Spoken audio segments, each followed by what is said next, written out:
सो बच्चों last lecture तक हमने ग्रेस्टुलेशन कंप्लीट कर लिया था। ग्रेस्टुलेशन में हमने फॉर्मेशन ऑफ 3 जर्म लेयर्स देखा था। 3 जर्म लेयर्स जो है ectoderm, endoderm and mesoderm will decide कि उनको कौन सा बॉडी का पार्ट बनना है, राइट। तो वंस दे हैव डिसाइडेड, अब वो फॉर्मेशन के लिए निकल जाते हैं उस पर्टिकुलर पार्ट को, जिसको हम बोलते हैं ऑर्गेनोजेनेसिस। सो बेसिकली अब ऑर्गेनोजेनेसिस चालू होगा। ऑर्गेनोजेनेसिस में there will be formation of organs. So now in today's part we will deal with formation of placenta. Placenta is a temporary organ that is present till the gestation period. Okay, अब हम इसके सारे details देखेंगे. So now what is placenta? Let us define placenta now. Okay, see, placenta is basically a mechanical and a physiological connection between the maternal tissue and the fetal tissue. Right? क्या है placenta? A mechanical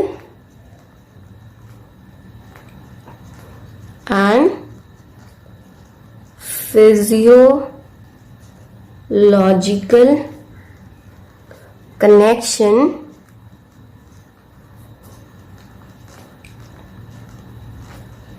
between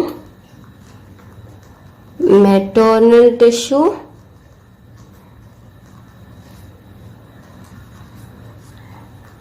and fetal tissue. Okay, जो basically placenta क्या है? Placenta is a connection, जो foetus है the baby, उसको mother के uterus से ज्वाइंट करके रखा हुआ है, right. And we also know the origin, कहाँ से प्लासेंटा बनने वाला है।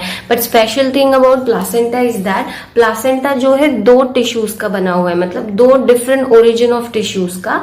तो that is why it has dual origin. So formation of placenta is of dual origin, that is वो फीटल पार्ट का भी बना हुआ है, और फीटल पार्ट का कौन सा रीजन है जो प्लासेंटा फॉर्मेशन में हेल्प करता है? If you remember it was chorionic villi, right. तो फीटल पार्ट में it is chorionic villi. And maternal tissue मतलब वो मदर के भी टिश्यू का बना हुआ है, तो मेटर्नल पार्ट कौन सा होगा? डेसिडुआ. अभी ये डेसिडुआ मैंने थोड़ा सा कॉम्प्लेक्स नाम ले लिया. If you say endometrium that is also fine, but we will do detail things in this. Okay, so we know इसका 2 ओरिजिन है, मदर का भी टिश्यू इसमें इन्वॉल्व है और बेबी का भी टिश्यू इसमें इन्वॉल्व है. सो लेट्स से अभी ये जो है lining, this is endometrium lining, right. और ये एंडोमेट्रियम के अंदर क्या इम्प्लांटेशन होने वाला है? हमने देखा था ब्लास्टुलेशन में, जो एम्ब्रियो है वो एंडोमेट्रियम के अंदर इम्प्लांट होता है, right. So let's say this is chorionic villi that is piercing और penetrating the endometrium walls of the mother. तो ये हमारा एम्ब्रियो है जो अंदर पेनिट्रेट कर चुका है, ठीक है. और ये वाला पार्ट जो है हमारा, let's say this is endometrium, right. फिर एंडोमेट्रियम के बाद एक और लेयर आता है, the muscular layer, myometrium, and then it is perimetrium. So this much part is endometrium. Okay, तो ये जो गैप दिख रहा है आपको जिसके अंदर ये फीटस जो है इम्प्लांटेशन किया हुआ है, so the part of endometrium where the foetus is fixed और implanted is called decidua basalis. क्या है ये? देखो ये वाला पार्ट जिसके अंदर फीटस ने इम्प्लांटेशन किया है या फिक्स कर लिया है, that part is known as decidua basalis. Okay, and decidua basalis is the main maternal placental part. Main maternal placental part. समझ आ रहा है आपको क्या है? देखो ये एंडोमेट्रियम है और इसके अंदर ये फीटस ने इम्प्लांटेशन किया है ना, तो ये जो मेन पार्ट ऑफ एंडोमेट्रियम है ना, जिसके अंदर इम्प्लांटेशन हुआ है, जो फीटस ऐसा अंदर पेनिट्रेट किया है, that is known as decidua basalis. Decidua basalis is the part of endometrium where foetus is fixed और इम्प्लांटेड. ओके, उसके बाद ये जो एंडोमेट्रियम है फिर बाद में जाके ये फीटस को पूरा ऐसा कवर भी कर लेता है, राइट. तो ये जो एंडोमेट्रियम का पार्ट है that totally covers the foetus, that is known as decidua capsularis. तो ये पार्ट क्या है हमारा? This is decidua capsularis, and decidua capsularis covers the foetus. Okay, फिर Now can you see this part? This part of endometrium is not covering the fetus, right? So the part of endometrium not in contact with the fetus, but it is on the lateral or the parietal side of the fetus, right? So it is known as decidua parietalis. Okay, so maternal का कौन सा part है placenta formation में? It is decidua. Decidua में हमने 3 देख लिया। एक जो मेन पार्ट है एंडोमेट्रियम का, दैट इज डेसिडुआ बेसालिस। फिर एक जो कवर कर लेता है एंडोमेट्रियम का part, decidua capsularis. And the part of endometrium which is not in contact with the foetus is known as decidua parietalis. Okay, parietalis. अब ये जो प्लासेंटा है, placenta the fully form placenta का जो वेट है it is around 500 gram. So I guess this pen is not visible, I'll change. So the fully formed placenta weighs about 500 gram.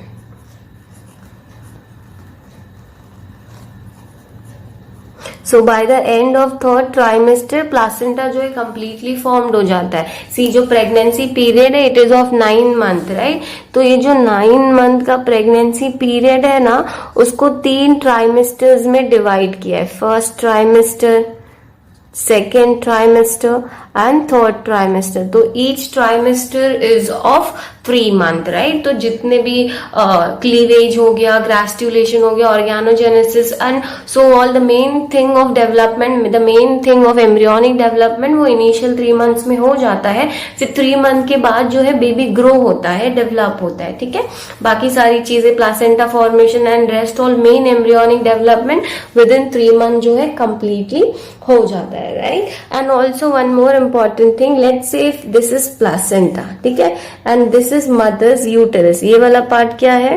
ये uterus का endometrium है, ठीक है? और ये वाला जो है प्लासेंटा है। प्लासेंटा से कुछ निकलता है, द पाइप और the tube like structure that holds the baby. तो ये जो पार्ट है, this part is known as umbilical cord. Okay, an umbilical cord is about 12 to 24 inches long. ये अम्बिलिकल कॉर्ड क्या है? Umbilical cord is the connection between the foetus and the placenta. प्लासेंटा से क्या होने वाला है? मदर जो भी खाना बना रही है वो प्लासेंटा से आएगा और अम्बिलिकल कॉर्ड के थ्रू बेबी तक पहुंच जाएगा। Okay, so umbilical cord is the connection between the foetus and the placenta and placenta is of dual origin. याद रखना, ह्यूमन का जो प्लासेंटा है it is known as chorionic placenta. Why it is known as chorionic placenta? Because human placenta is made up of chorion only. Chorionic villi he convert होता है ना placenta में, that is why human placenta is of chorionic type. We will now see functions of placenta. So the first and the most important function of placenta is supply of nourishment to the developing embryo. Okay, ये बहुत important function है। Throughout 9 month of period baby को जो भी nutrients and nourishment मिलता है वो mother से मिलता है via placenta, umbilical cord and finally to the baby. Okay, next is exchange of respiratory gases. Oxygen and CO2 का exchange भी होता है fetus and mother में। See, एक question जो मुझे स्टूडेंट्स बहुत पूछते हैं, तो क्या मदर का और बेबी का ब्लड मिक्स होता है? वो लोग इतने ज्यादा इंटीमेट कनेक्टेड है तो नहीं, मदर का और बेबी का ब्लड नहीं मिक्स होता है because there is blood pressure difference and also there are some barriers that prevents mixing of baby's and the mother's blood. तो अदर देन जो ब्लड के अंदर कंपोनेंट्स है उन सारी चीजों का एक्सचेंज होता है। For example respiratory gases, antibodies and certain other drugs और the things. Okay, next is placenta जो है it also acts as a temporary endocrine gland, जहाँ पे वो हॉर्मोन्स रिलीज करने का काम करता है। मैंने इसे टेम्पररी एंडोक्राइन ग्लैंड इसलिए बोला है बिकॉज जब तक प्रेगनेंसी चलेगा तब तक ही प्लासेंटा होता है। ओके, सो क्या क्या हॉर्मोन्स वो रिलीज करता है? Progesterone, and we know progesterone is the main pregnancy hormone. अगर प्रेगनेंसी को अच्छे से मेंटेन करना है तो प्रोजेस्टेरॉन इज वेरी इंपॉर्टेंट। अगर प्रोजेस्टेरॉन का लेवल ऊपर नीचे होता है तो अबॉर्शन हो जाता है। And other hormones like oestrogen and HCG is also secreted.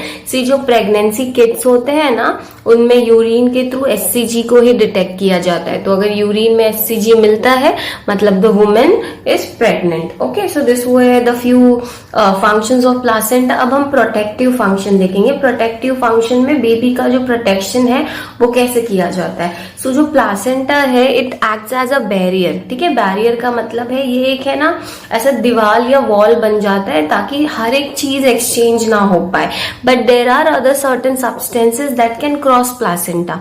तो ऐसी चीजें जो प्लासेंटा को क्रॉस करके फीटस तक चली जाती है उसे हम बोलते हैं transplacental substance. Okay, transplacental substance में include certain drug and HIV is also a very good example. अगर मदर एचआईवी पॉजिटिव होती है तो उसका वायरस भी मदर से बेबी में चला जाता है। But nowadays drugs are available that prevents the entry of viruses. Okay, and certain other addictive drugs like nicotine, these are all substances that can pass through it.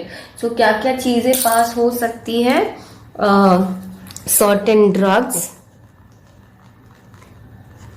ठीक है, certain drugs में example आ गया nicotine का,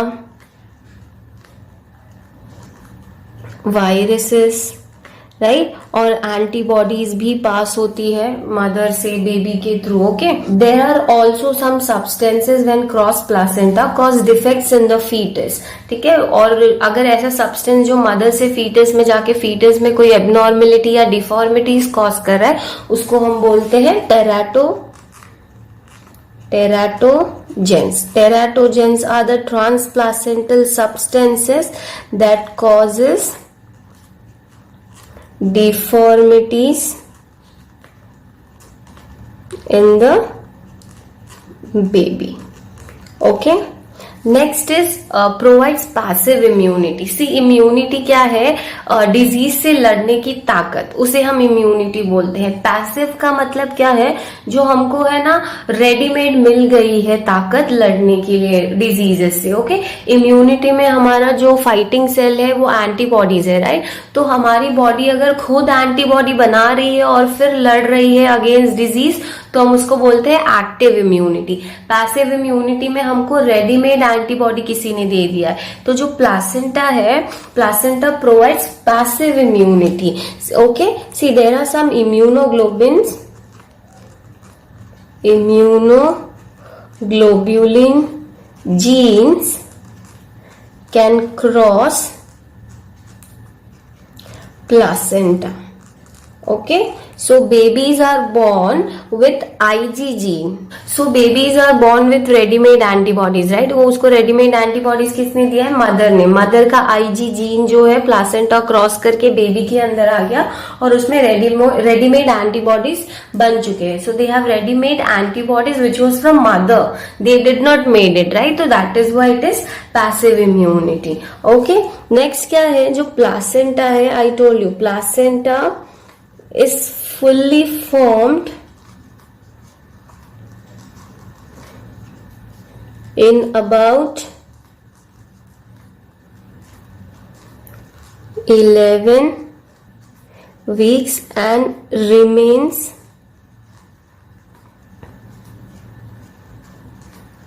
throughout pregnancy. Okay, placenta is also known as temporary endocrine gland because it is going to secrete few hormones throughout the pregnancy. Okay, अब एक बहुत important चीज है जो जनरली एमसीक्यू में आपको पूछ सकते हैं, ह्यूमन का placenta, I told you it is chorionic type, right. तो human placenta is meta discoidal. So to understand this term metadiscoidal, let us recall, see fetus was covered totally, right? fetus को हमने totally जो है endometrium के wall से covered कर दिया था. So fetus covered totally and chorionic villi was almost everywhere, right? But later part में जो chorionic villi है, chorionic villi is lost and it remains in the disc pattern. तो जो chorionic villi है, जब placenta बनने वाला है तो chorionic villi is slowly lost and it turns into a disc-like pattern. So that is why it is known as metadiscoidal. Okay, next is chorionic. And why human placenta is chorionic? Because we know it is made up of chorion only. ओके फिर एक और word आता है metadiscoidal chorion and the other word is haemochorial. जो chorionic villi है ना, जब वो एंडोमेट्रियम को पेनिट्रेट करता है तो chorionic villi almost forms a connection with the maternal blood, right. तो chorionic villi is so deeply dipped in the maternal blood, that is why this word comes haemochorial. Haemo का मतलब basically blood ही होता है और chorial का मतलब क्या है, कोरियन. तो हीमोकोरियल इसलिए बोला है because chorionic villi almost reaches to the maternal blood. Okay, so human placenta is metadiscoidal because chorionic villi later is lost and it is converted into a disc shaped structure. And chorionic because it is made up of chorion, and hemocorial because it almost forms the intimate connection with the maternal blood. Okay, so this was about the function structure of placenta. So guys, we have completed formation of placenta and हमने सारे important structures भी देख लिए हैं. Now we are into extra embryonic membrane. See, जितने भी extra embryonic membranes हैं वो किसके बने हुए हैं? It is developed from trophoblast और trophoectoderm. If you recall the structure of blastula, तो हमने जो बाहर के flat cells देखे थे उनको हम trophoblast या trophoectoderm बोल रहे थे. Okay, and this formation of extra embryonic membrane is a characteristic feature or it is found in the egg or the embryo of amniotes only. ठीक है, तो it is found in the embryo of amniotes. amniotes में कौन कौन आने वाला है ये याद रख लेना. reptiles, birds, basically apes, and mammals. Okay, सो ये जितने भी एम्नियोट्स है ना, इनका embryo actually develops into a watery medium. Okay, so extra embryonic membrane is found in case of amniotes. Amniotes में कौन कौन आएगा? Reptile, birds and mammals. Okay, चलो अभी हम देख लेते हैं एक्स्ट्रा एम्ब्रियोनिक मेम्ब्रेन में लेयर कौन से. सो एक्स्ट्रा एम्ब्रियोनिक मेम्ब्रेन में जो सबसे पहला लेयर हम देखेंगे इस एम्नियन. फिर एम्नियन के बाद हमको देखने मिलेगा कोरियन. ठीक है, उसके बाद है yolk sac and allantois. So amnion, chorion, yolk sac and allantois are the extra embryonic membranes, okay, that we are going to see. Okay, if you guys recall, during rastulation मैंने आपको बताया था the first germ layer that is formed is endoderm. तो during rastulation first germ layer is endoderm and the upper part of the endoderm will give rise to gut, right? And the lower part along with the trophoectoderm will form yolk sac and allantois. अगर याद नहीं है तो please do watch my rastulation का video. That is very important part. Okay, so जो lower part है वो किसका formation करने वाला है? yolk sac and allantois. So let's say if this is a embryo.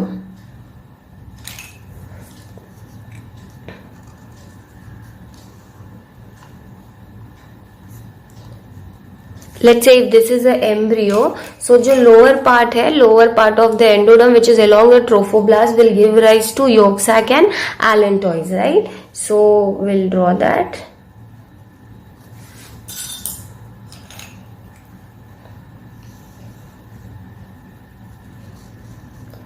Okay, so ये वाला जो पार्ट है this part is embryo. Okay, and ये वाला part is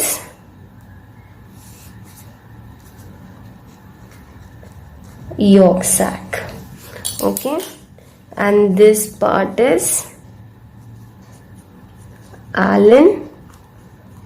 Okay, this whole structure is covered by amnion. तो इसके ऊपर एक लेयर आएगा ये एम्ब्रियो के ऊपर and that layer is known as amnion.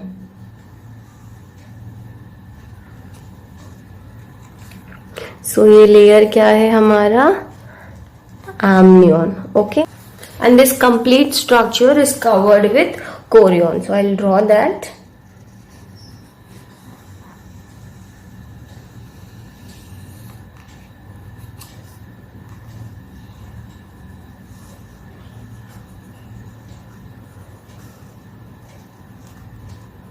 So what is this layer called? This layer is chorion. Okay, see extra embryonic membrane चाहिए क्यों? बेसिकली जब तक सी प्लासेंटा नहीं बन रहा है ना, अब जाइगोट और the embryo is a live thing, right? तो अगर आपको जिंदा रहना है या अपनी बॉडी को जिंदा रखना है तो कुछ असेंशियल फिजियोलॉजिकल प्रोसेस है जो करना ही होता है. तो जब तक बेबी का ऑर्गन फॉर्म नहीं हो रहा है ना, तब तक ये एक्स्ट्रा एम्ब्रियोनिक मेम्ब्रेन वो सारी फिजियोलॉजिकल प्रोसेस को हैंडल करते हैं, right? So we will see each part, each extra embryonic membrane की उसका क्या क्या फंक्शन है.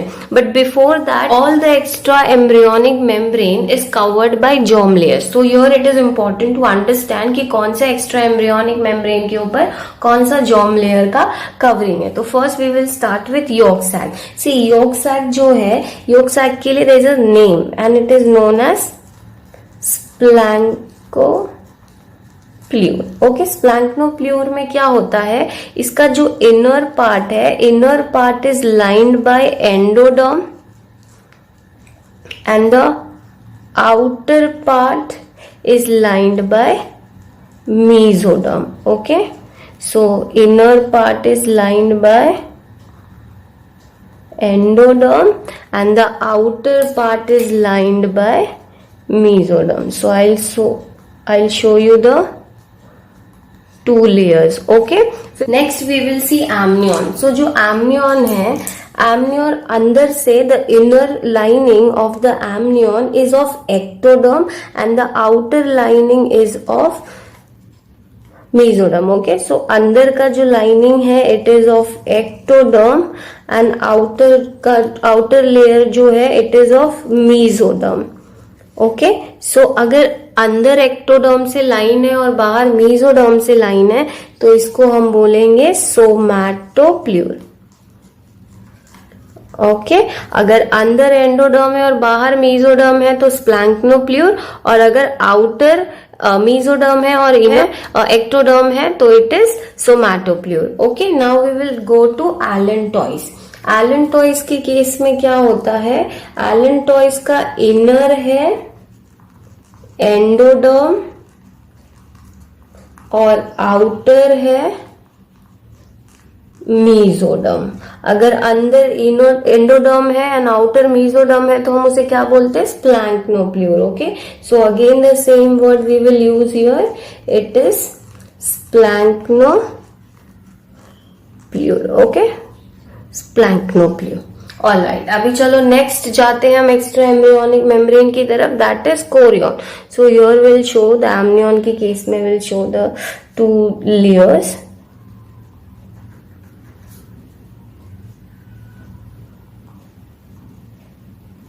Now we will go to the next embryonic layer. So the next embryonic layer is chorion. Chorion is made up of endoderm, okay, and it is lined with mesoderm. So when outer layer is ectoderm and inner is mesoderm. तो जब बाहर का ectoderm है और अंदर का layer mesoderm है तो उसके लिए हम क्या यूज करेंगे word, it is somatopleure. Okay, सो आपके टेक्स्ट बुक में यूज किया होगा स्प्लैंक्नोप्ल्यूर, सोमैटोप्ल्यूर, तो you need to understand. Splanchnopleure बोला है मतलब inner lining is of endoderm and outer is of mesoderm. Somatopleure बोला है तो outer is ectoderm and inner is mesoderm. Okay, now we will see functions of each part, क्या उनका function है extra embryonic membranes का. सो जो allantois है, allantois will store all waste material, so that is why allantois are going to act as extra embryonic kidney. Okay, extra embryonic kidney. But हमारे case में ना placenta already होता है तो हमारा जो वेस्ट का एक्सचेंज है वो मदर के साथ प्लासेंटा के थ्रू हो जाता है. That is why allantois in case of humans is poorly developed. So allantois is poorly developed in humans. Why it is poorly developed? Because placenta is going to remove all waste. So allantois हमारे में कुछ खास develop नहीं होता है. Okay, next if you see, ये जो amnion है ना, ये बीच में जो ये खाली जगह है, this empty space is known as amniotic cavity. Okay, and amniotic cavity is filled with a fluid, and that fluid is known as amniotic fluid. So that is why I said जो embryo grow होता है ना, in case of amniotes, वो embryo actually grows and develops in a watery medium. Okay, see ये जो amniotic cavity है ना, इसके अंदर ना कुछ fetus के cells suspended होते हैं. तो वो जो fetal cells है ना, वो amniocentesis में क्या किया जाता है, ये amniotic fluid थोड़ा निकालते हैं, फिर fetal cells को है ना चेक करते हैं, उसका diagnosis करते हैं, तो उससे है ना sex भी पता चल जाता है embryo का. So that is why लोगों ने ना उसका गलत तरीके से यूज करना चालू कर दिया था. They use to identify the sex of a child, and if it was a female they use to abort that baby. So that is why amniocentesis को इंडिया में बैन कर दिया है, so as to prevent the female foeticides. Okay, so this is amniotic cavity filled with amniotic fluid that provides watery medium to the developing embryo. Okay, चलो अभी next हम York sac का function देखते हैं. York sac basically है क्या, it stores food in the form of yolk. So that is why can I say it stores food in the form of yolk, फिर खाने का digestion and processing करके embryo तक पहुंचाता है. But in our case again the yolk sac is highly reduced. Okay, क्यों? Because हमारे में placenta है वो काम करने के लिए. But this yolk is going to act as a extra embryonic gut. Again it is poorly developed in case of humans, because humans have the embryo of the humans are in direct contact with the mother via placenta. So placenta is anyways going to do all functions with the help of mother, right? Mother जो है digest करके देगी, placenta के through baby तक पहुंच जाता है. But this yolk sac is poorly developed in case of humans, right? It is almost non-functional in our case, but it is very well developed in case of birds and reptiles. Okay, very well developed in case of birds and reptiles. You know why?